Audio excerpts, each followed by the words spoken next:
Hello అండి అందరికీ. ఈరోజు నా స్టైల్లో వెజ్ పులావ్ ఎలా చేస్తానో నేను చూపించేస్తాను.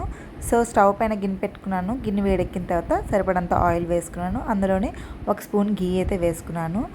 అన్నీ వేడెక్కిన తర్వాత అందులో కొంచెం షాజీరా వేసుకున్నాను. ఇంకా డ్రై మసాలా సామాన్లు ఉంటాయి కదండి, లవంగాలు, దాల్చిన చెక్క, బిర్యానాకు, యాలకులు ఇవన్నీ చక్కగా వేసేసుకొని ఒకసారి వేయించుకున్నాను. వేయిన తర్వాత పచ్చిమిరపకాయలు అయితే వేసేసుకున్నాను.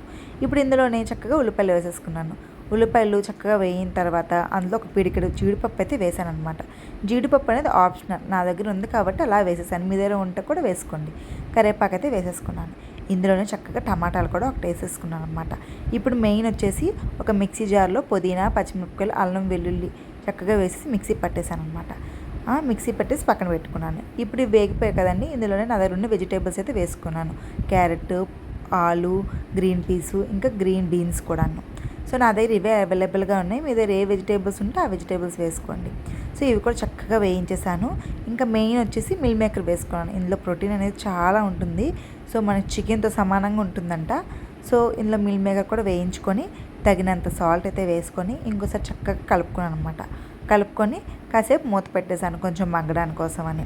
ఈ లోపల నాకు ఎంత సరిపోతుందో అంత రైస్ తీసుకొని కాసేపు నానబెట్టేశాను అనమాట. ఇక్కడ వచ్చేసి ఇంక వేగిపోయిన తర్వాత ఈ మనం మిక్సీ పెట్టుకున్నాం కదండి, ఆ మిశ్రమాన్ని అయితే ఇందులో వేసేసుకున్నాను చక్కగా. అది కూడా పచ్చివాసన పోయినంత వరకు చక్కగా వేయించుకోవాలి. ఇప్పుడు నానబెట్టిన బియ్యాన్ని చక్కగా కడుక్కొని ఇందులో అయితే వేసుకున్నాను. నేను 3 గ్లాస్ బియ్యంకి ఒక 7 గ్లాస్ వాటర్ అయితే తీసేసుకున్నాను అనమాట. ఎందుకంటే వెజిటేబుల్స్ కూడా ఉన్నాయి కాబట్టి. సో చక్కగా కలిపేసి ఈ టైంలో కొంచెం ఉప్పు అన్నీ సరిపోయలేదు చెక్ చేసుకొని చక్కగా మూత పెట్టేసేయండి. పైన ఇంట్లో చేసుకున్న గరం మసాలా అయితే వేసుకున్నాను అనమాట. సో పిల్లలు చాలా ఇష్టంగా తింటారండి. చాలా సింపుల్గా ఉంటుంది. నాన్ వెజ్తో కూడా బాగుంటుంది, వెజ్తో కూడా బాగుంటుంది. సో ఇప్పుడు చక్కగా కలిపిస్తాక మూత అయితే పెట్టేసుకున్నాను. చూడండి ఎంత బాగా వచ్చిందో. విడివిడిగా వచ్చింది అన్నం అంతాను, ఎక్కడ చెమ్మ కూడా లేదనమాట. చక్కగా అయితే వచ్చేసింది. దీనికి కాంబినేషన్గా పన్నీర్ బటర్ మసాలా అయితే వండేసాను. సో ఆవకాయ ఉంది కాబట్టి నాకు ఆవకాయ ఆల్ టైమ్ ఫేవరెట్, చక్కగా తినేసాను. టేస్ట్ చాలా బాగుంది, ట్రై చేయండి.